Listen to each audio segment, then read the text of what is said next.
দেখে যায় আসি। তো তোমরা আমার ভিডিওটার সাথে থাকে আর আমার সাথে আলোকজারি মেলাখান দেখে আইছেন। তো চলো এলা আলোকজারি মেলা বাড়ি যাই।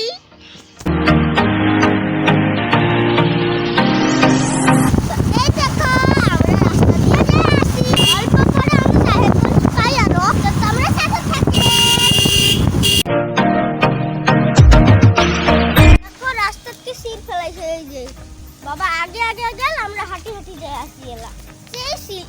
তো দেখো কি রাস্তার অবস্থা, ওই যে একদম হাঁটি আসলাম এলা আরো গাড়ি চড়মো, ওই যে ট্রাকত আরো শীত।